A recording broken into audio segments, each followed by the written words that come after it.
It's Tuesday, the 7th of December 2021. Welcome to the Fear and Greed Business Headlines, where we give you the top 5 business stories you need to know in just 5 minutes.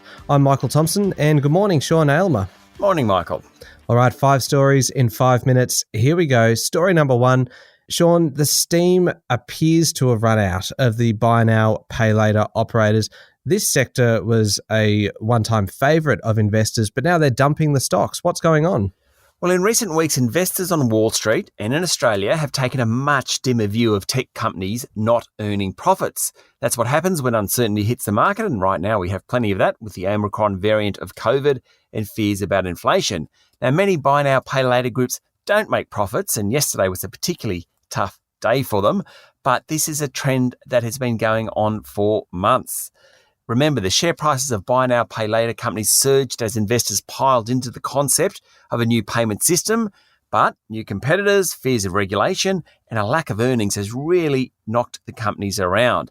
Now there's fears of stress among their customers. In fact, there was a survey of financial counsellors released yesterday that said customers of buy now, pay later groups were under a good deal of financial stress. Investors aren't impressed. Yesterday, market leader Afterpay fell more than 4%. Now remember, it's being bought by US payments group Square. So when Square goes down, so does Afterpay. But all in all, Afterpay's share price is down about 20% in the last month. Zipco fell 10% yesterday. It's down 30% in the past month. Sezzle dropped 16% yesterday. It's now about a third of what it was 6 months ago. Split, it's off about 30% over the past month. Hum, it's off about 30% over the past 6 months. Michael, it is fair to say the buy now, pay later market darlings of the pandemic are market darlings no more. Yeah, I think that sounds about right. Okay, story number 2 this morning, Sean. The ANZ job ad series hit a 13-year high last month. Great news for the economy. Great news for anybody looking for a job. Sure is. The easing of lockdowns has turbocharged the employment market. The ANZ job series rose by more than 7% last month and shows that more than 222,000 positions are available across the country. In fact, job ads are now 44% above their pre-pandemic level.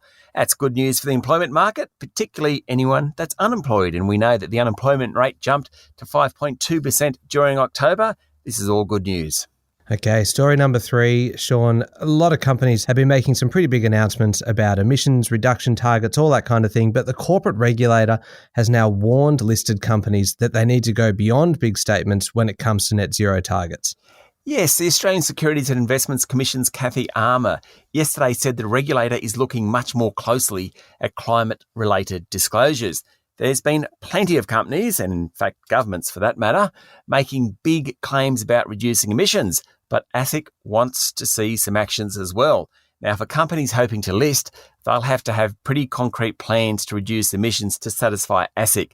This is a big task for executives. While new international standards will be developed, they're not here yet. So actually knowing exactly how to comply with regulators is tough. Even tougher is making sure investors are happy that you're doing a good job when it comes to carbon neutrality. Okay, story number 4 this morning. And if you like a bit of boardroom drama, this story, I reckon, has just about everything. It all involves vehicle parts company Bapcor, which owns Autobahn and Midas, among other brands. It's an almighty spat between the outgoing CEO and the board.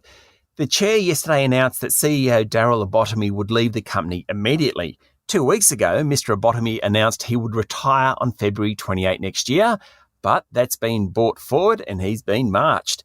The board said there's been a marked deterioration in the relationship between the outgoing CEO and the board. In corporate speak, a marked deterioration is about as aggressive as it gets. Mr. Abotomy was CEO for more than 10 years, is well liked by the market, and it's just not clear why he's been forced to leave immediately. Though the board yesterday said it was looking for more contemporary leadership for the company. Now, the losers in all this are the shareholders. Bapcor's share price fell another 5.6% yesterday. It's down 20% since the original announcement 2 weeks ago. Quite an incredible story for an ASX-listed company. Yeah, certainly is. Now, story number 5, Sean, a couple of weeks ago, the leaders of China and the US held talks and everything looked, well, maybe not quite rosy, but not too bad. What's happened? Well, the United States will institute a diplomatic boycott of the Beijing Winter Olympics, according to media reports. Now, that's a move that's sure to escalate tensions between the two countries and could well undo all the good work over the past month or so. It means no US government official will go to the Games, which begin on February 4. Few officials were going due to quarantine restrictions, but the very public announcement of a diplomatic boycott is certainly going to irritate Beijing. Yeah, I think that's pretty likely.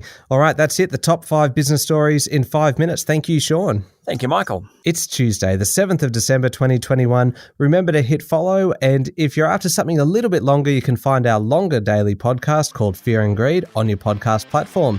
I'm Michael Thompson, and that was the Fear and Greed Business Headlines. Have a great day.